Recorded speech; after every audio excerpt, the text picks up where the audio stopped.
মৃত্যুঞ্জয় চৌধুরী গতি আর ভেরিয়েশনে ২০২৩ সালে জাতীয় দলের স্কোয়াডে ডাক পেয়েছিলেন। আয়ারল্যান্ডের বিপক্ষে একটা ওয়ানডেও খেলেছেন, সেই শেষ। এরপর আর জাতীয় দলের আশেপাশে দেখা মেলেনি এই পেসারের। কিন্তু কেন? ফোকাসে ঘাটতি? ক্রিকেটের পাশাপাশি মনোযোগ দিতে হচ্ছে অন্যদিকেও। সম্প্রতি হজ ও ওমরা পালনকারীদের জন্য নিজস্ব এজেন্সি খুলেছেন মৃত্যুঞ্জয় চৌধুরী। এর আগেও বেশ কিছু বিজনেসের সাথে নিজেকে জড়িয়েছেন এই পেসার। জাতীয় দল থেকে দূরে সরে যাওয়ার সেটা একটা কারণ হতে পারে কিনা জিজ্ঞাসা ছিল মৃত্যুঞ্জয়ের কাছে।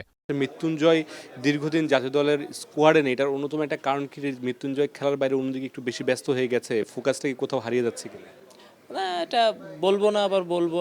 মাঝে মাঝে হয় ফোকাস হারায়, আবার ফোকাস আছে। একটা ব্যক্তি সবসময় সব জিনিসে ফোকাস দিতে পারে না, বাট ফোকাসটা ধরে রাখারই চেষ্টা করতেছি। ইনশাল্লাহ যখন ফোকাস আসবে এবং ভালো হওয়া শুরু হবে তখন ইনশাল্লাহ ফোকাস হারাবো না।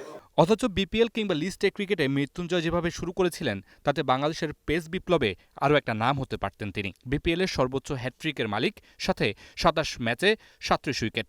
লিস্ট এতেও ৪৪ ম্যাচে ৫৮ উইকেটের মালিক। আবারও জাতীয় দলে ফিরতে কি ভাবছেন এই পেসার? জাতীয় দল একটা সবার স্বপ্নের জায়গা, সবাই পরিশ্রমের মাধ্যমে ওই জায়গাটা অর্জন করে নিতে চায়। কারোর হয়তো বা দেরিতে আসে, কারো তাড়াতাড়ি আসে। তবে সুযোগ একবার আসছে, আমি চেষ্টা করব সুযোগটা যেন আবার আসে এবং সেই সুযোগটা যেন লং টাইম করতে পারি, এই প্ল্যানটাই আমার আছে এবং এর জন্য পারফরমেন্স করা হচ্ছে আমার মূল টার্গেট। এবারের বিপিএলে মোহামেডানের হয়ে মাঠে নামবেন মৃত্যুঞ্জয়। জাতীয় দলে ফিরতে এখানেই দিতে চান পূর্ণ মনোযোগ। একটা প্লেয়ারের প্রত্যেকটা টুর্নামেন্ট একটা সুযোগ, আর যখনই টুর্নামেন্ট আসে সে সেরাটা দেওয়ার চেষ্টা করে। কোনো টুর্নামেন্টে ফ্লপ করে, কোনো টুর্নামেন্টে ভালো হয়, কিন্তু যার কোয়ালিটি আছে একবার সে ভালো করা শুরু করলে আবার ভালো করে। তো আশা আছে এই টুর্নামেন্টে আমি কাজে লাগাবো এবং সেই উদ্দেশ্যেই ইনশাআল্লাহ লাগাচ্ছে। ফোকাস ঠিক থাকলে হয়তো আবারও জাতীয় দলের রাডারে ফিরবেন মৃত্যুঞ্জয় চৌধুরী।